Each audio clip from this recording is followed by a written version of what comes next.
Hey y'all, it's Sarah Martin, and we are at the final chapter of James, chapter 5.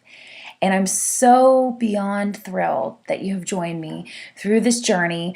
I've been encouraged and challenged. I hope you have as well.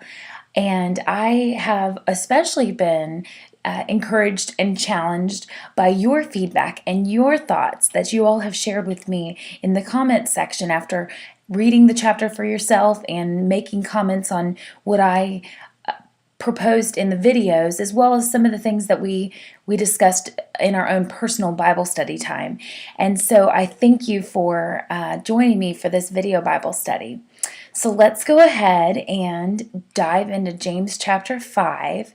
And while I will not read the first portion of James chapter 5, my Bible says has the subtitle as Warning to the Rich, and that's verses 1 through 6.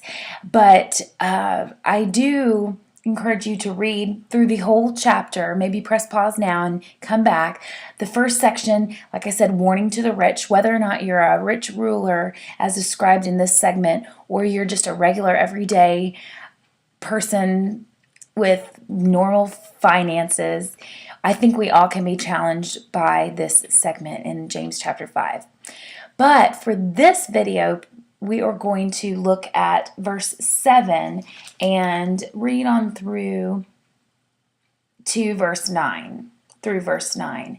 And so I'll go ahead and jump in on that and read that. So it says, "Be patient, therefore, brothers, until the coming of the Lord. See how the farmer waits for the precious fruit of the earth, being patient about it until it receives the early and late rains. You also be patient. Establish your hearts, for the coming of the Lord is at hand.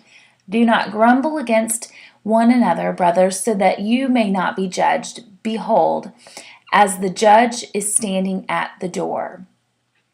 So I love this segment because it sets up this tone of waiting in with expectancy for the coming of Jesus, the second coming of Jesus to come and reclaim this earth for his own.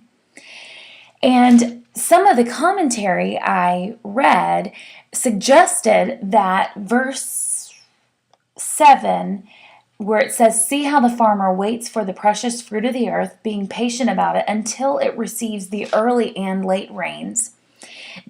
It suggests that this could possibly be written as somewhat of a parable, a short, tiny little parable, explaining how Jesus is waiting expectantly to come and reclaim his earth and to take his reign on earth as he sits on the throne right now with God at the right hand of God, as the Bible says.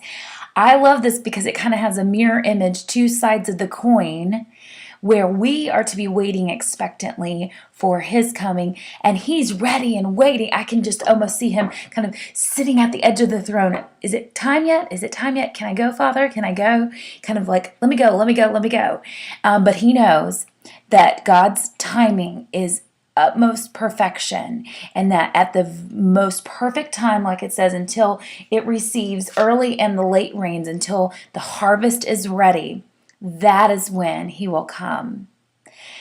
So I was reading a while back this awesome book, and you've probably read it yourself, Crazy Love by Francis Chan, and this one little portion of it on page 142 fits so perfectly with what we're talking about on this video. And Francis Chan is talking about his wife's grandmother, Clara. And it says, "As I said before, my wife's grandma, Clara, offered a real-life example of a person consumed with Jesus. She was a person that was waiting expectantly and waiting with excitement and joy, ready for Jesus to come. I once attended a play with my wife and some of her relatives, including Grandma Clara. During intermission, I leaned over and asked what she thought of the play. She said, 'Oh, honey, I really don't want to be here right now.' When I asked why, she replied, 'I just don't know if this is where I want to be when Christ returns.' I'd rather be helping someone or on my knees praying. I don't want him to return and find me sitting in a theater. Now, just a disclaimer, I don't think Francis Chan or his grandma Clara thought there was anything inherently wrong or sinful, obviously, with sitting at a theater and watching a play. However, this little story got me thinking, when Christ comes, what do I or don't I want him finding me doing? And some things that kind of came to mind. Do I want him finding me gossiping with my friends? Probably not. Do I want him finding me maybe fudging on a report at work? Definitely not. Do I want him finding me loving on others and serving others? Absolutely.